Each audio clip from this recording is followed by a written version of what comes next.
Olá, pessoal. Estamos de volta para mais uma conversa boa. E aqui é só conversa boa mesmo. Hoje a gente vai falar de um assunto. Aliás, a gente até comentou outro dia, falando de memória, de como a gente turbinar a nossa memória, mas a gente vai aprofundar hoje um pouquinho mais. Eu estou recebendo aqui de volta, com muito prazer, a Carolina Bauléu, que é fisioterapeuta e é diretora do Instituto Supera, aqui em Atibaia. E junto com ela está aqui também, um prazer imenso em receber, Dr. Caio Alvarenga, que é geriatra, e também ele vai contar para a gente umas coisas excelentes. A gente aproveita e fazer uma consultinha assim, básica, né? Mas o básico do nosso assunto mesmo é a memória.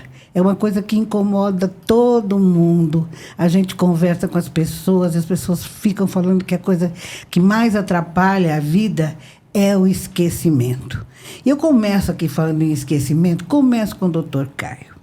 Doutor Caio, esquecer e não lembrar é a mesma coisa? Primeiramente, Luísa, muito obrigado pela oportunidade. Eu é que agradeço que mesmo. Seja uma conversa muito boa, produtiva e rica de informações aí para todos os ouvintes, né? E para os que vão visualizar aqui o episódio. Esquecimento e não lembrar, apesar de ser coisas que podem ser associadas, são diferentes. Esquecimentos pressupõem de algo que você já teve um contato ou reteve no passado. Pode estar muito mais relacionado à memória. O não lembrar, apesar de também ter essa possível associação com a parte cognitiva, fala também muito mais essa questão de um outro domínio, a não ser da memória, que é, às vezes, a atenção. Parecem, mas não são iguais. E os desatentos, vamos falar assim, os esquecidos e os desatentos, vamos colocar. O esquecimento, ele é parte do nosso envelhecimento e o não lembrar, vamos colocar assim, é mesmo, acontece com pessoas jovens, por exemplo? Acontece. Né? Eu tenho essa tendência de não lembrar de muitas coisas. Né? E ainda acho que no século XXI, quando a gente fala de você ser multitarefas, fazer várias coisas ao mesmo tempo, acaba que alguma coisa vai ser prejudicada. No processo de envelhecimento, o que acontece? Há um declínio fisiológico das nossas reservas. Das nossas reservas cognitivas, há uma capacidade de uma atenção diminuída e a capacidade de processar informações também acaba reduzindo com esse processo. Então, nesse caso, por exemplo, no caso desse processo do envelhecimento, quando é que ele começa a acontecer? Existe mais ou menos uma fase em que o esquecimento começa a acontecer com mais frequência e aí a gente precisa ficar mais atento ou não? Eu acho que assim, qualquer sinal de esquecimento tem que ligar um sinal de alerta. Sim. Tá? É algo sinalizando que você não está bem. Seja aí, até os esquecimentos podem ser de origem, por exemplo, por algum quadro de humor, ansiedade, depressão. Então, ali já numa meia-idade, adulto jovem, meia-idade, já pode ter esses componentes, sem dúvidas nenhuma. Na eventualidade, você está identificando que algo não está bom, né? Não está normal. Você talvez não tenha essa percepção, né? Eu falo indivíduo. O familiar vai ser o principal parâmetro. Para ver se aquele esquecimento foge ao padrão da pessoa no passado. Então, uma coisa para você ficar muito atento é atividades que você fazia muito bem até um ano atrás e você está tendo mais dificuldades em fazer. E existe alguma técnica, alguma coisa que a gente possa fazer quando a gente começa a perceber esses primeiros sinais que possa retardar isso ou não? O simples funciona, né? Então, a gente tem que adotar hábitos saudáveis, estilos de vida adequados para que mantenha a nossa reserva cognitiva funcionante. Para isso, a gente precisa de alguns pilares. Alimentação adequada, exercício físico, manter estimulação cognitiva, né? Então, hábito de leitura, você ter socialização, fazer cursos, leitura.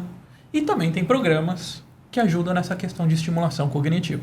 Tu falou em alimentação e eu me lembro que as pessoas falam muito de comer coisas que tenham fósforos, né? Que fazem fósforo, que faz bem para a memória. Que alimento poderia ajudar as pessoas a terem uma memória mais fina, mais tranquila?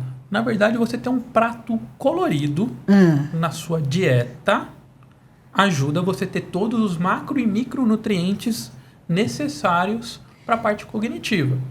Agora me falar, suplementação, né? Uma dieta rica em fósforo, ou uma dieta rica em B12. Isso adianta? É um mito, né? O que você precisa, na verdade, é ter todos os macro e micronutrientes equilibrados dentro da balança. Você não precisa ir buscar na farmácia, pode buscar na horta. Você não precisa, exatamente. Né? Às vezes você vai buscar na feira. Na farmácia visando um complexo vitamínico que vai te ajudar na imunidade, na memória. E assim, você só está gastando dinheiro. E fazendo um dinheiro que vai ser caro, né? E que você vai, por exemplo, estar fazendo um xixi mais caro. Se você tiver uma alimentação rica, balanceada e equilibrada, você não precisaria de nenhum tipo de suplementação. Não estou falando que em casos selecionados os indivíduos não possam precisar, tá? Mas de maneira geral... E isso seria corrigido com alimentação? Com alimentação. E se essa alimentação, assim, dessa forma balanceada, começar na infância, isso também é um processo que vai retardar? Com o tempo a pessoa demora mais tempo para ter esses lapsos de memória? Sem dúvida nenhuma. Se você tiver uma dieta boa desde a sua infância, a chance você vai ter um envelhecimento com muito mais qualidade. Prevenção de uma série de doenças crônicas. Né? Então, a alimentação é um dos pilares fundamentais para o envelhecimento com qualidade de vida, sem dúvida nenhuma.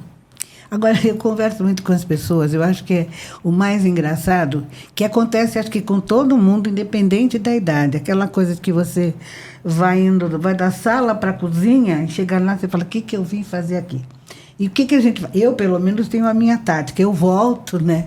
E volto e refaço o trajeto para ver se eu lembro o que eu for fazer.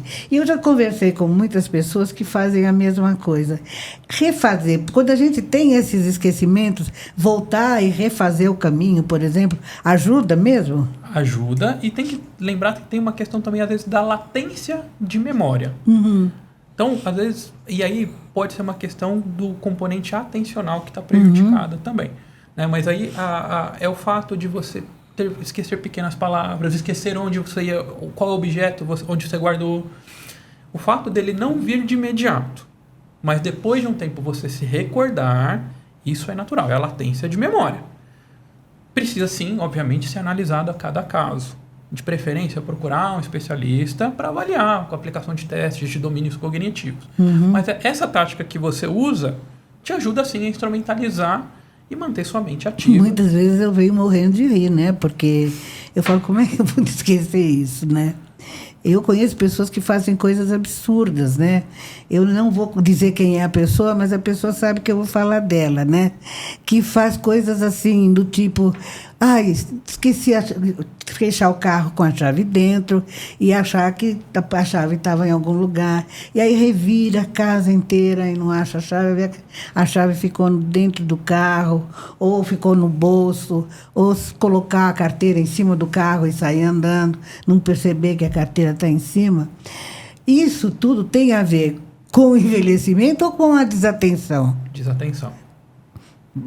Falou o que eu queria. Mas aí não é só o idoso, né? Não é só o idoso que vai acontecer. Não é só o idoso. A gente o século XXI, a gente está na era da informação. A gente estava discutindo até antes um pouquinho sobre a inteligência artificial e tudo mais. Então a gente tem exercitado até pouco o cérebro comparado a décadas passadas.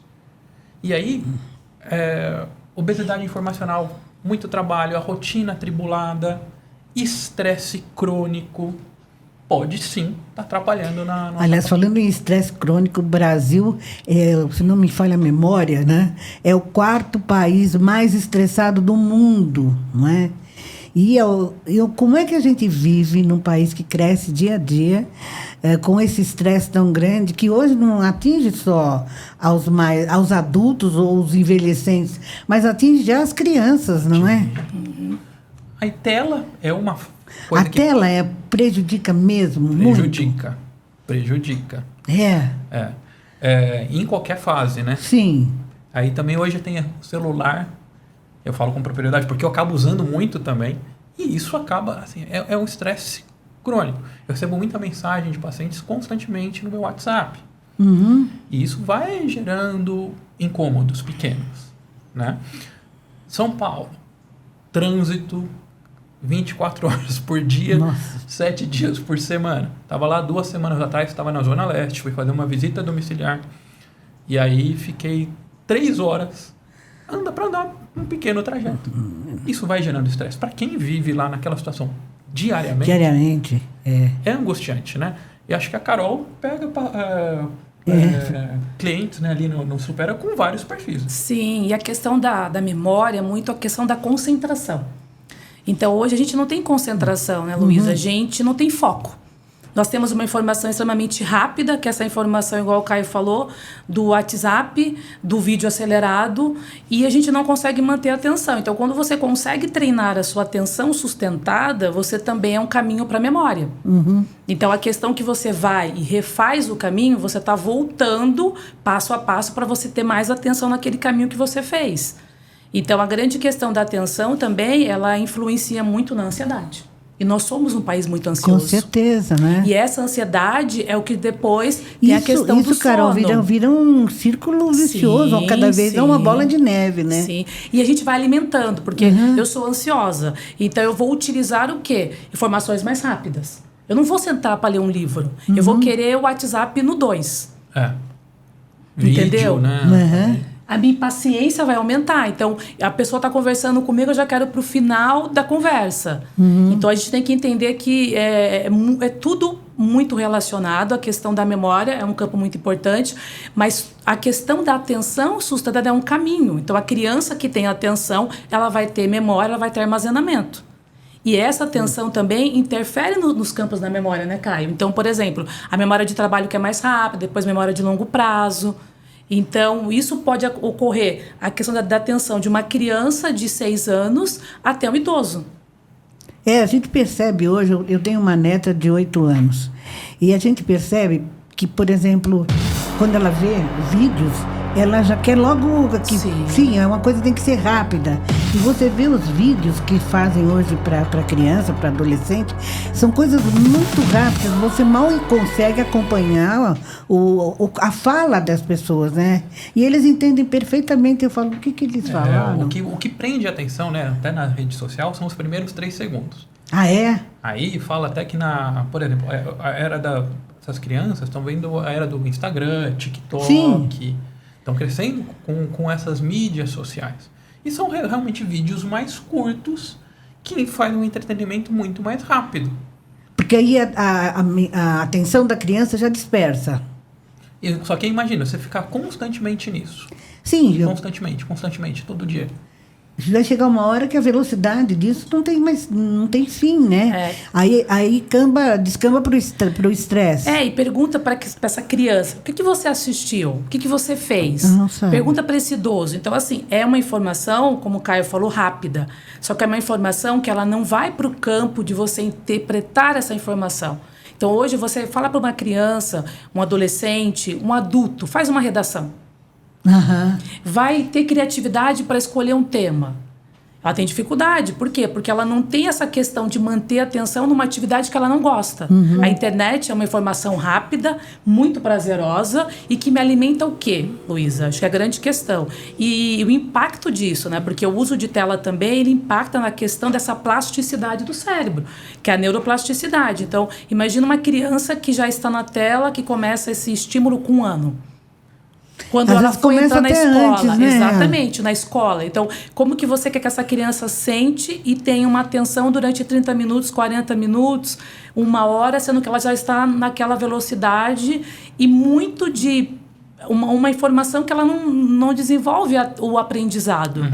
E não absorve, não tem o prazer. O prazer da leitura é uma coisa que a gente vai sorvendo aos poucos, né? Virar páginas, né? Diferente também de hoje, que a gente tem ao poder até dos Kindles da vida, que você tem a possibilidade de ler livros. Mas você não tem o prazer, né? Eu falo que o cheiro do livro é uma coisa linda, né? Eu acho que aquela coisa de você estar viajando, você poder voltar, você pegar na página, pegar no livro, isso é muito importante, que a criançada hoje está perdendo essa possibilidade, e isso depois vai acabar naquela questão de buscar uma saída para retornar, né? Quando isso já se torna um problema, para voltar a ter a normalidade. Como é que faz aí, Carolina? E a questão também, Luísa, que é muito importante, que a criança, o adolescente, o adulto, ele não interage mais com outro ser humano. Então, a gente está perdendo isso, de interagir com o outro. Você interage pela rede social. Exatamente, que não existe, né, Caio? Não existe. Então, assim, as pessoas hoje, elas são mais ansiosas, elas estão mais depressivas, e cada vez mais esse número aumentando. Porque eu tenho um amigo virtual. Mas que amigo virtual? Esse amigo não existe, na verdade. Eu não tenho laços, eu não tenho conversas profundas. Então, é tudo muito superficial. E aí, hoje, a gente percebe até no Supera mesmo, quando o aluno chega, que você vai colocar um tema, ele tem dificuldade para desenvolver aquele tema. Porque você tem um grupo bem diferenciado. E dentro disso, cada um vai dar a sua opinião. Então, muitas vezes, não tem a paciência de ouvir o outro. O TikTok, por exemplo, eu fiquei impressionada esses dias. O maior número de informações que tem em relação à saúde mental são fakes. Não então, diga. quer dizer, você adquire uma informação que não é real, que ela já está comprometida. E você assimila aquilo como verdade, e aquilo entra na sua cabeça como uma coisa correta. Isso amplifica, né? O poder da rede social é a amplificação de voz. Que eu acho que... E isso que a gente tem que saber filtrar, né? O que são informações relevantes e o que não são. Se você não sabe interpretar se aquela informação que está sendo passada é verídica ou não, se você não vai checar os fatos, você vai interpretar como uma verdade. Sim, nós vamos ter uma realidade paralela, não é? No mundo real, passa a existir para algumas pessoas. A grande maioria, se for por esse caminho, vai viver num mundo paralelo, uma realidade criada virtualmente e fake, né? Que hoje a gente tem a era dos influenciadores digitais. Então, tem pessoas aí que têm tantos milhões de seguidores, sem, às vezes, ter uma rotina estruturada de ver pessoas presencialmente. Acabam se tornando pessoas mais superficiais. E também, às vezes, o indivíduo que consome aquele conteúdo fica tão engajado que deixa de fazer outras coisas. E me preocupa uma coisa, doutor Caio. E o emocional dessas pessoas? Vai também ficando... vai ficando encolhido, né, digamos assim, ficam com o emocional prejudicado também, não? Vai ficando cada vez mais solitário. Aí tem a diferença de solidão e solitude, né? Solitude é você viver bem consigo mesmo. Solidão é quando tem sinais claros de isolamento, você não vê mais ninguém. Isso é fator de risco para quadros depressivos, transtornos de ansiedade e aí também, no futuro, abrir quadros demenciais. Então, isso é muito grave.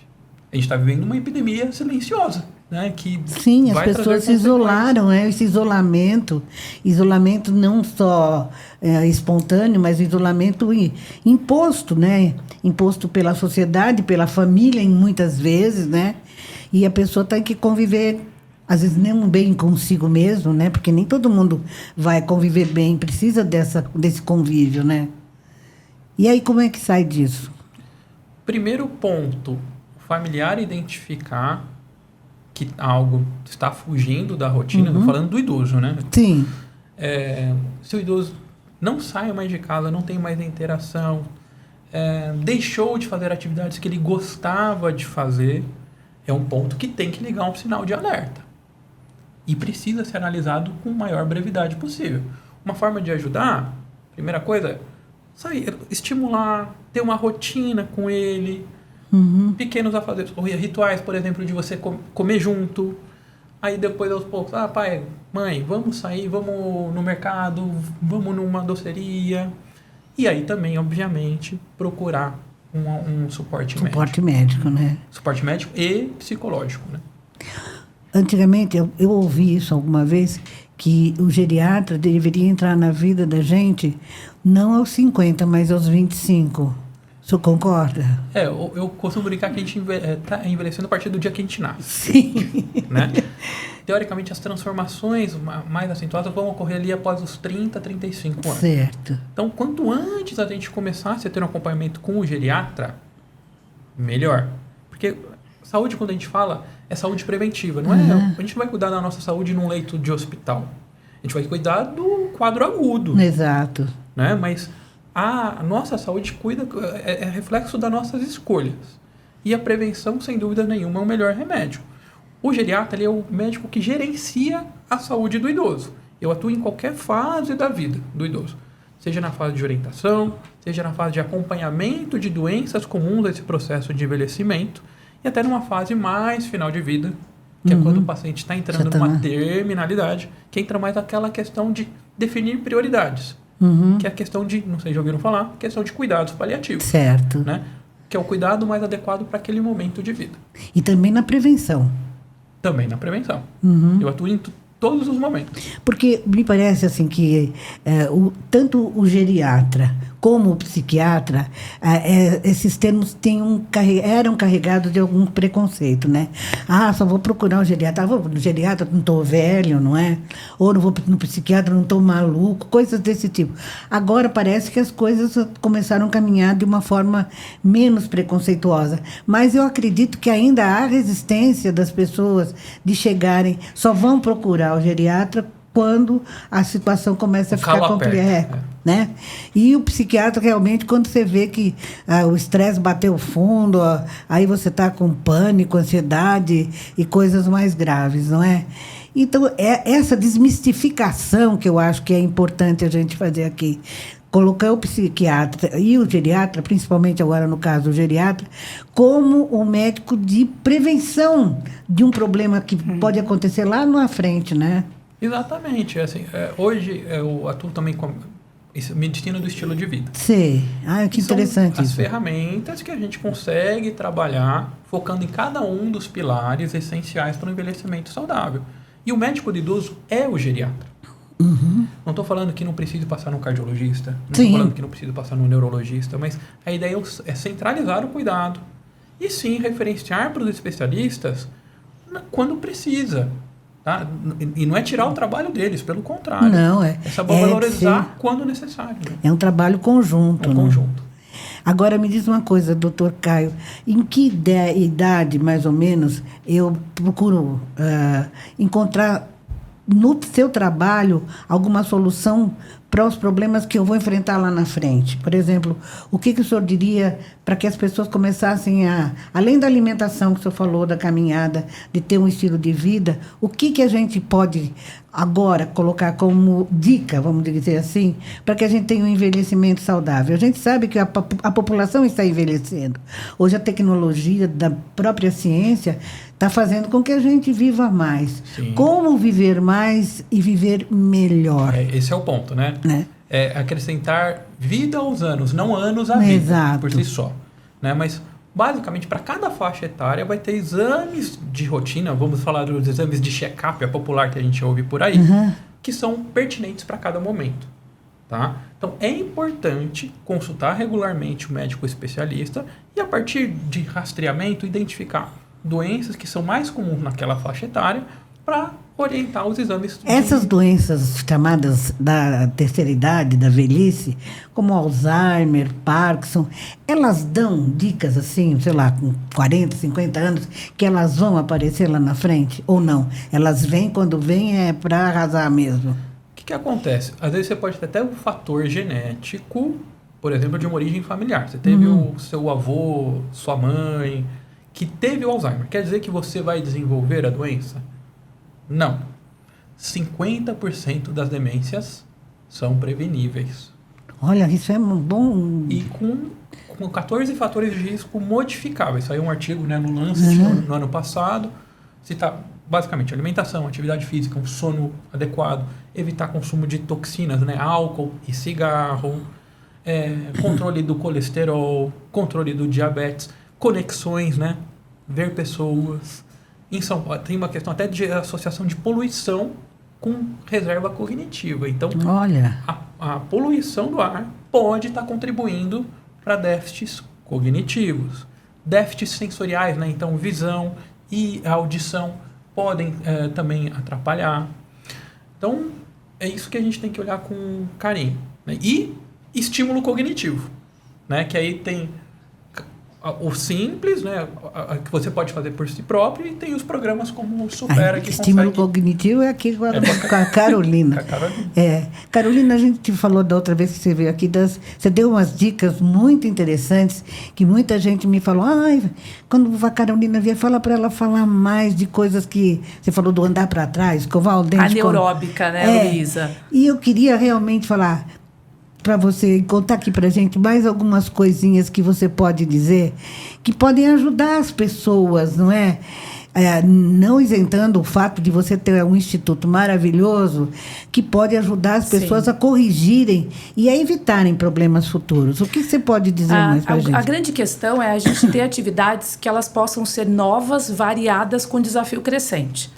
Então, por exemplo, toda atividade que você tem uma atividade de lazer de pintura. Você, dentro dessa atividade, ela tem que ter pinturas diversas, você tem que ter uma novidade, você tem que ter uma variação. Mas voltando um pouco até o que o Caio falou, é muito interessante, na minha experiência dentro do Supera, a gente também entender que a gente tem que criar esses hábitos. Então, por exemplo, hoje o filho e a filha trabalham muito.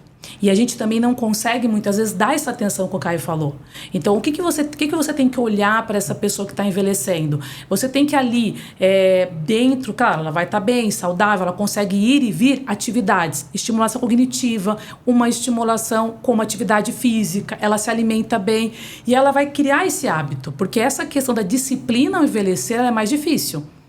Então, a gente vai perdendo a disciplina. Então, essa questão também de hábitos. Então, por exemplo, eu muitas vezes, eu sou uma filha que trabalha em São Paulo, eu não tenho tempo de ver minha mãe.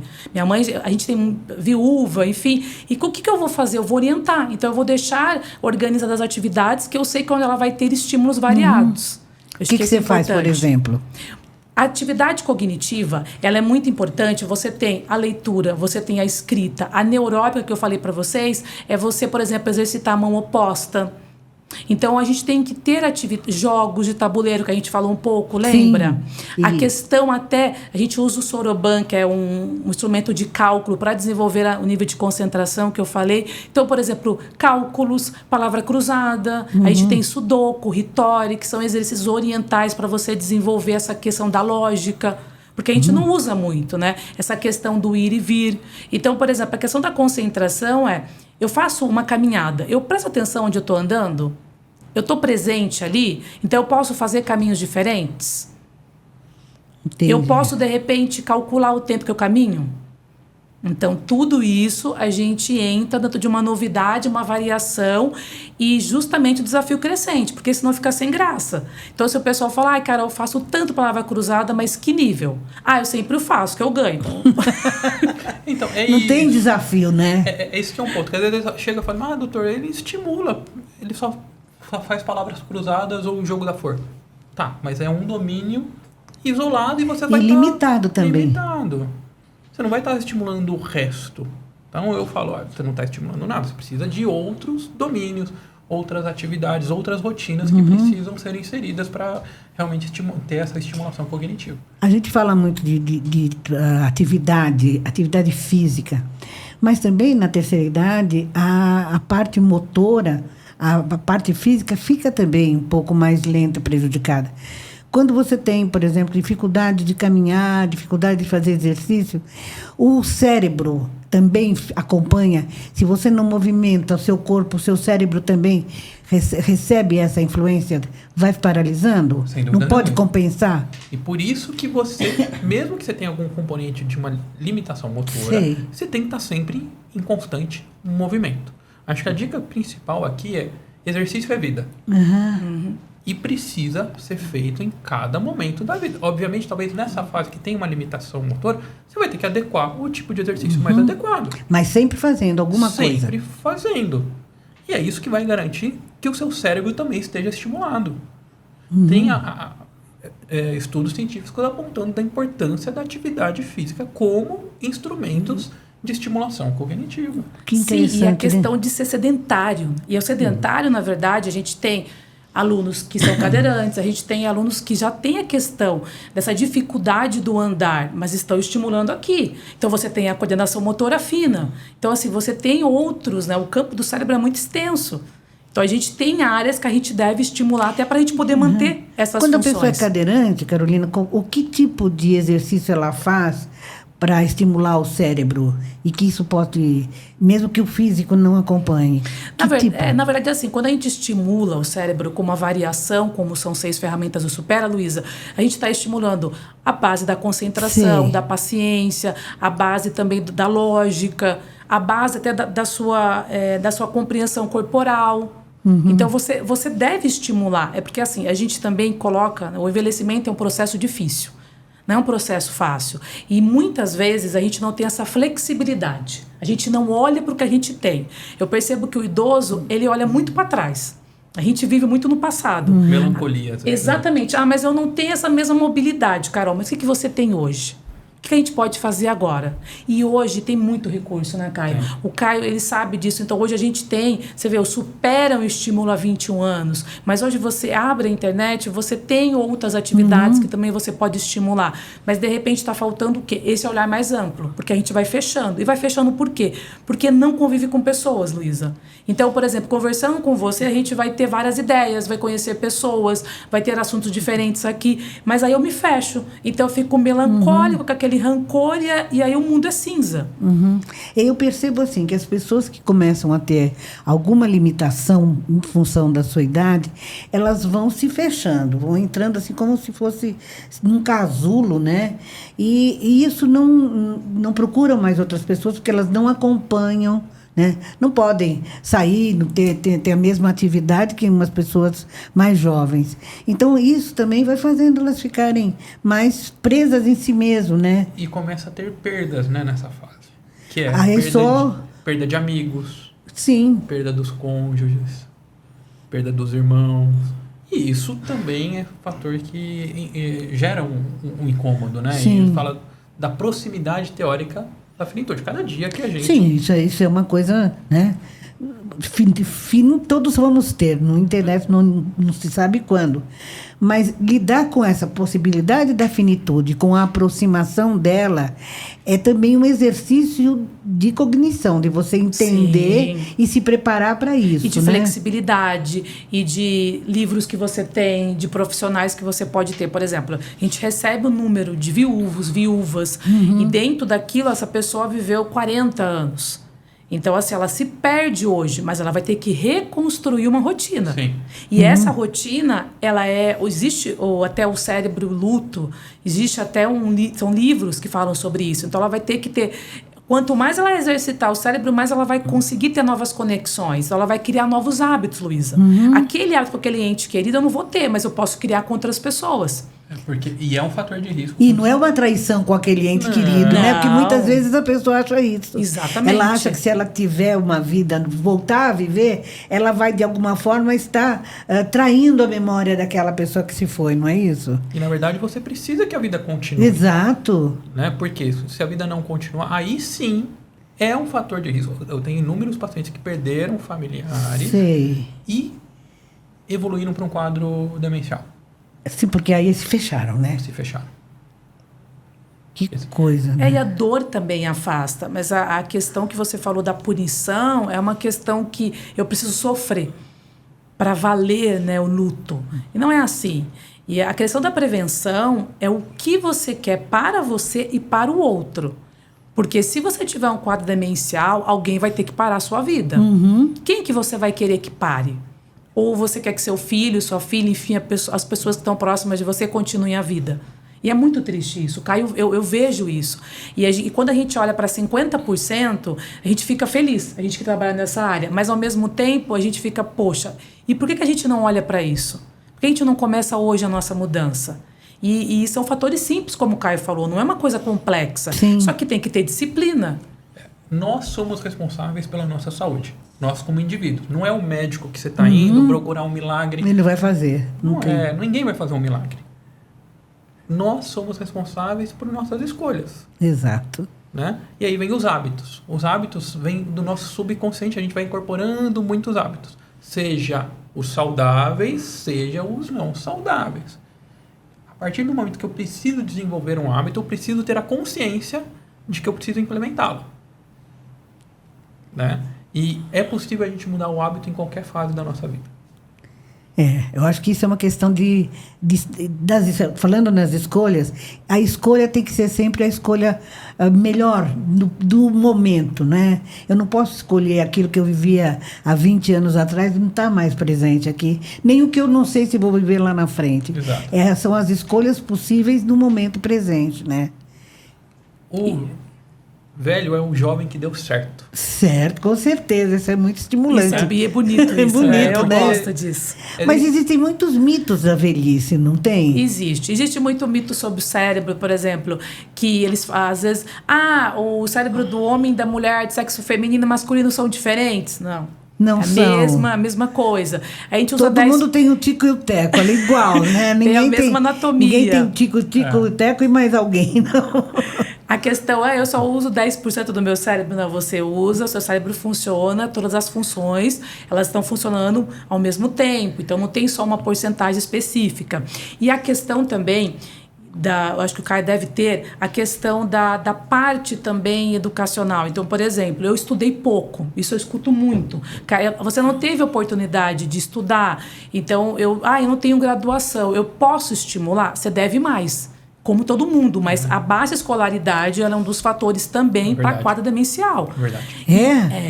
Porque você não tem reserva, você não estudou, você não criou essa reserva cognitiva naquela faixa etária. Mas você não pode ter essa reserva, mesmo que você não tenha estudado lá atrás, você não pode começar novamente, começar a partir de agora, começar a estudar e adquirir alguma coisa, não fica uma reservinha ali, não? Sim, você vai começar a estimulação, aí você tem que ter uma estimulação direcionada. Certo. Aí você começa a desenvolver essa reserva. O cérebro consegue ter reserva, você consegue desenvolver reserva com o cérebro saudável. Acho que é uma questão muito séria. Exatamente. Não é, Caio? Então, de repente, eu espero ter alguma coisa para depois criar reserva, não dá mais tempo? Não dá. Mas sim, sempre é possível, porque você tem essa plasticidade. Mas é por isso que a gente tem que entender que o hoje é muito importante, Luísa. O hoje, o agora. Porque a gente vê, e às vezes agora vira notícia, mas está virando menos, né? A gente vê pessoas com 80 anos, formado em medicina, por exemplo, né? Outro dia um senhor de 80 anos se formou em medicina, direito com 70, 80 anos, as pessoas... Coisa que antigamente o pessoal fala, como uma pessoa de 80 anos vai se formar? Como uma pessoa de 60 anos vai voltar para a escola? O idadismo, né? O etarismo. O etarismo. Está enraizado na nossa sociedade, mas não nos limita. Claro. Não pode limitar o idoso. Né? Realmente a gente está no conceito da geração prateada. Hoje as marcas estão até desenvolvendo produtos para essa faixa etária, seja conteúdo de mídia, seja conteúdo educacional, e que é fundamental, porque nunca se teve tantos idosos como hoje. E a gente está vivendo um aceleramento muito grande do envelhecimento populacional. Né? Hoje são cerca de 20 milhões de idosos, projeção de 2050 chegar a 50 milhões. É muita coisa. E as famílias estão encolhendo, né? Quem vai cuidar dos idosos do futuro? Exato. Também são desafios que a gente vai ver aí pela frente. Os idosos têm que se preparar para se cuidar de si mesmo, né? Exatamente. E a questão também, hoje, a gente consegue ver pessoas com 80, 90 anos bem. Então, isso já é um estímulo. Porque às vezes, mas antes não era assim, eu vou envelhecer e eu vou ter pouco tempo de vida. Hoje não tem mais, né, Luísa? Então, hoje você consegue visualizar pessoas que dirigem com 80, 90 anos. Trabalham. Entendeu? Estão em um mercado. Aliás, existe hoje também órgãos que estão responsáveis por empregar pessoas que estão nessa fase. Você está vendo em vários lugares as pessoas com 70, 80 anos trabalhando novamente. Isso, e se você olha aquilo, você fala, então, peraí, eu vou chegar ali. O que eu preciso fazer hoje? E essa questão de a gente tirar esse preconceito, tanto da estimulação, mas eu estou bem. Então, você tem que estimular para você continuar bem.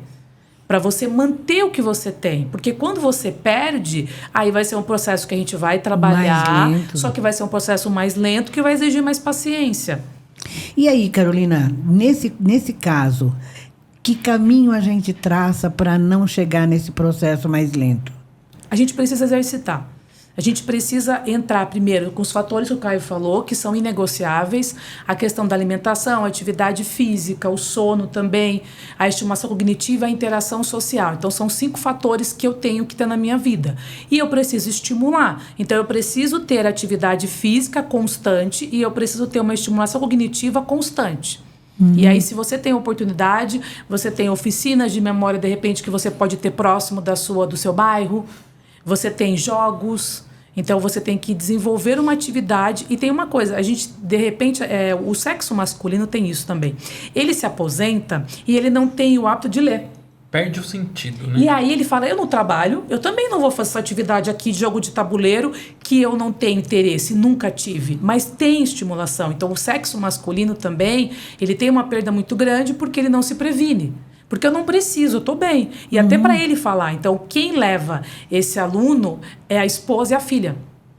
E aí, Carolina, como é que fica? Se o cérebro feminino e o masculino têm a mesma capacidade e usam a mesma capacidade, por que no desenvolvimento dessas capacidades há essa diferença? Porque, na verdade, a mulher, o ambiente dela, ela exige também algumas habilidades. Então, por exemplo, o Caio tem o filho, então ele vê a esposa dele ali. Ela tem que dividir a atenção dela. Então, ela tem que ter essa habilidade. A mulher é mais flexível. A mulher, ela já tem a coisa da doação. A gente doa, a gente aprende assim, não é? A gente é mãe, então a gente doa o nosso tempo. Então, essa questão da doação, eu vou fazer o que é preciso pelo meu e por mim. Então, hoje o sexo feminino predomina no Supera. Nacionalmente, sim. E eu tô falando a gente está falando de 70%. Não diga, Carolina. Sim. E aí o sexo masculino, quando vem, infelizmente, ele já tem mais comprometimento. E não vai procurar por livre e espontânea vontade, né? É sempre elevado. Sempre Exatamente. assim como às vezes na consulta. Às vezes Mesmo não é o idoso que marca. Ah, é? Às vezes é a esposa e às vezes acontece o paciente não sabe por que está ali. Quem fala as queixas é o cônjuge. Essa resistência tem a ver com preconceito, tem a ver com, vamos dizer, modo de criação? Pode ser. E também, às vezes, de procurar ajuda, vai falar que vai encontrar alguma coisa de errado. E falar, deixa quieto, prefiro não descobrir que eu tenho. E tá errado, né? Como a gente disse aqui no começo, prevenção é o melhor remédio.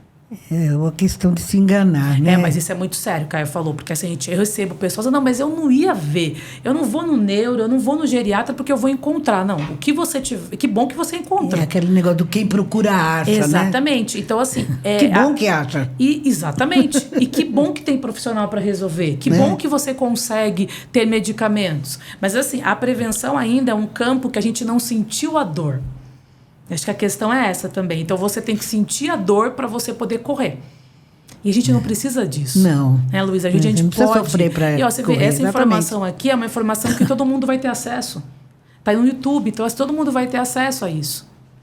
É só você buscar também a informação dentro do campo que você precisa. Exato. Não precisa esperar a coisa realmente acontecer para você sair correndo atrás de uma solução, não é? E eu gosto muito quando a gente fez um trabalho mesmo com o Caio, porque assim, todos os profissionais são importantes, mas cada profissional tem o seu campo, e o geriatra é o campo que ele vai olhar você como um todo. Isso é muito importante, porque assim, senão você vai ali, aqui, aí vai ter que levar tudo pro geriatra, né, Caio, para ele poder organizar. Então a gente tem que entender que hoje, antes, eu sei que era até uma especialidade que era mais complexa. Hoje não, hoje você tem acesso.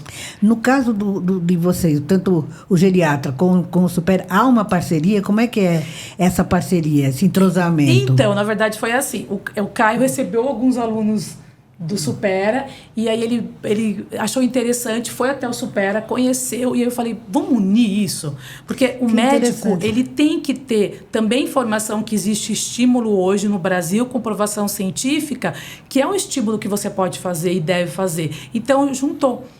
É isso aí, o Supera foi em 2 eventos esse ano de relevância, no Congresso Brasileiro de Geriatria, foi no congresso, acho que o BREM, que é um congresso formado por geriatras, neurologistas e psiquiatras com foco na parte de saúde mental. Então, assim, é um método que funciona. né? E tem estudos aí, um estudo até recente, sim, né, Carol? Científico, já está para ser publicado. E é muito importante, eu fiz questão, falei, Caio, vem fazer uma palestra aqui para o Aluno Supera, porque muitas vezes ele não entende. E ele usou uma forma simples, o geriatra é o pediatra. E os alunos não esquecem disso. Eles falam, nossa, a gente não tinha pensado nisso, de como é importante o profissional quando a criança você não leva no pediatra e você tem um acompanhamento. E foi isso. E é importante também o médico entender que existem opções de estímulos. Então, a função do Caio também, ele fala, claro, com propriedade, mas é muito mais abrir o leque para o aluno, porque para o paciente dele. Porque, por exemplo, então você vai ter medicamento só? Não, você tem aqui esse campo, exatamente, que você vai estimular. E aí outros fatores, que também, olha, alimentação. Então, assim, antes, imagina você chega num médico e ele fala, só tem a medicação. Então esse remedinho e acabou. Não, ó, você vai ter longevidade com esses 5 fatores. E aí a gente desenvolveu, ano que vem a gente vai continuar, o Caio já gravou alguns quadros que eu recebo algumas questões de alunos e o pessoal que está no Instagram, eu passo para ele grava pra gente. Dessas questões que você recebe, o que é mais comum? O que mais as pessoas te perguntam? Memória. O campo da memória é campeão. Realmente... O campo da questão da autoestima baixa também. É da solidão. E as pessoas não falam sobre. As pessoas não falam sobre. Então, assim, eu tenho vergonha, mas assim, eu me sinto muito sozinha. Então, a gente percebe que a questão social que o Supera hoje tem é muito forte. O aluno interage, o aluno ele tem um grupo que é diverso, ele tem temas que são importantes, que estão acontecendo no mundo. E que às vezes não é só atividade na sala, né, Carol? Às vezes você faz uns eventos fora, o pessoal tem a oportunidade de socializar fora. A gente tem roça, isso, né? A gente tem os cafés que a gente convida, tem um calendário de palestras que o Caio foi. Agora a gente tem um outro profissional, amanhã vai uma fisioterapeuta. Então, assim, é você abrir o campo. Então, esse idoso, ele vai ao Supera, mas também ele vai tomar o café com um outro amigo. Quer dizer, ele não vai ficar limitado a fazer somente por exemplo, os exercícios que tem no curso. E o método é muito extenso. Então, a gente tem 6 ferramentas. Mas, por exemplo, qual que é a minha ideia do Supera Atibaia hoje, Luísa? É levar informação. Eu quero que você tenha informação. E aí você vai usá-la. Que eu acho que é fundamental. Exatamente. Então, por isso que o Caio foi como geriatra, fisioterapeuta, levei um psicólogo. Vai uma nutricionista.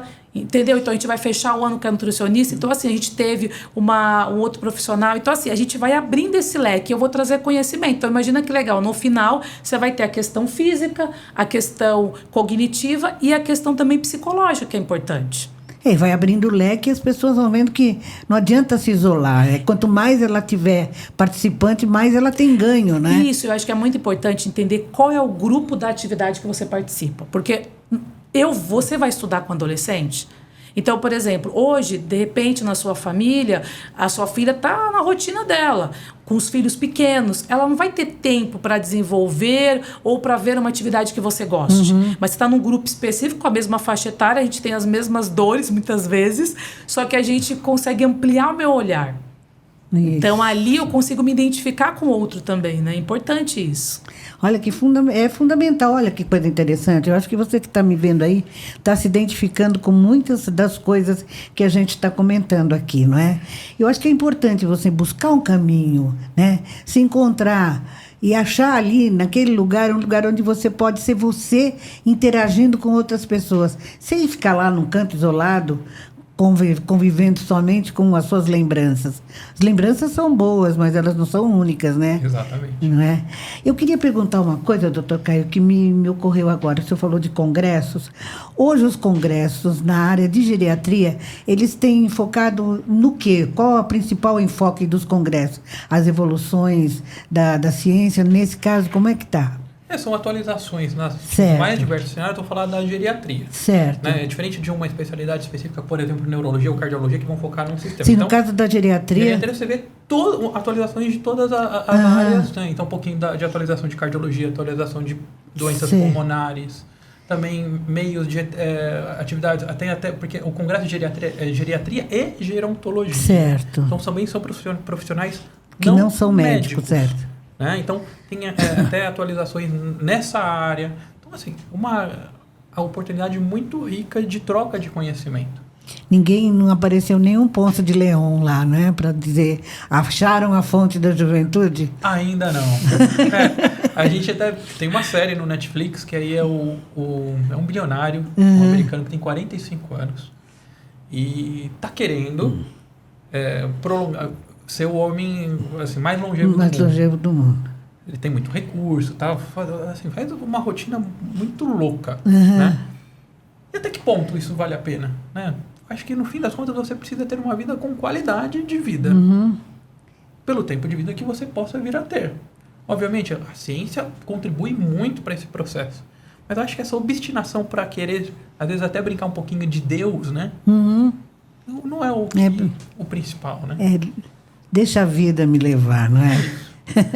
Doutora Caio, me diz uma coisa. Dos países do mundo, quais os países onde a longevidade é maior e onde se vive menos? Países da África são onde se vive menos, bem menos. Até por condições de saneamento, qualidade de vida, né? E vacinação e alimentação. E um dos países em que saiu até recente, Japão, é um dos países que tem mais centenários no mundo. E não só centenários, são centenárias. As mulheres realmente vivem muito mais. Começa já por escolhas simples do dia a dia, hábitos comportamentais, bebida alcoólica e direção veicular. O homem se acidenta muito mais rápido. E também o fato de manter uma rotina de saúde preventiva. A mulher busca ajuda. E a alimentação também, porque a alimentação oriental é uma alimentação rica em nutrientes necessários para manter a vida saudável. Tem uma série também do Netflix chamada Como Viver Até os 100 Anos, que entra um pouquinho que são das Blue Zones. São 6 áreas aqui no globo que se observa o porquê desses indivíduos viverem mais e melhor. Vale a pena ver. É de um jornalista americano. Certo. São 6 episódios, 50 minutinhos. Então uma dica aí para o pessoal de casa tá tendo essas informações também. Olha que maravilha, quanta coisa a gente aprende aqui. Não falo que é uma conversa boa, muito boa, vocês não acham? Então, olha, mais uma vez, a gente está aqui conversando há 1 hora e a gente nem sentiu o tempo passar. Eu adoro que a Carolina venha e o convite está sempre porque vive em pé. Obrigada, viu, e eu Luísa? gostaria de tê-lo também outras vezes aqui, doutor Caio, para a gente levar outros assuntos assim, de interesse dos jovens, eternos jovens, né? E eu queria terminar a pergunta, eu vou fazer para os dois. O bom humor. Até que ponto o bom humor é responsável por uma vida mais alegre e mais longa? Eu acho que o nosso humor é reflexo de como está a nossa saúde mental. Sei. E sem dúvida nenhuma, a gente viver uma vida mais leve contribui para a gente viver mais e melhor. Tem momentos da vida que às vezes isso não seja tão possível, mas a gente tem que sempre buscar, se você não está conseguindo sozinho recuperar essa questão do bom humor, procure ajuda, né? Porque sim, o humor é fundamental para uma velhice bem-sucedida. Eu acredito que a gente tem que ter a base, né? A gente tem que estar saudável. E a questão do bom humor também é a questão dessa flexibilidade que a gente tem que ter. Como que a gente vai olhar em torno? Mas influencia muito. Então, assim, quanto a gente é muito rígido e às vezes muito rigoroso com nossos erros. Então, a gente sabe que o envelhecer é uma fase difícil, mas tem coisa boa também. Sim. A gente tem a sabedoria, a gente pode olhar uma família se desenvolver. Será que a gente está olhando para esse campo? Então, a gente tem um país que tem dificuldade de envelhecer, a gente quer ser jovem, então a gente hoje não quer, né, a questão da cirurgia plástica, enfim, é outro campo. Mas o mais importante é a gente entender que também essa vida que a gente levou tem muita coisa boa.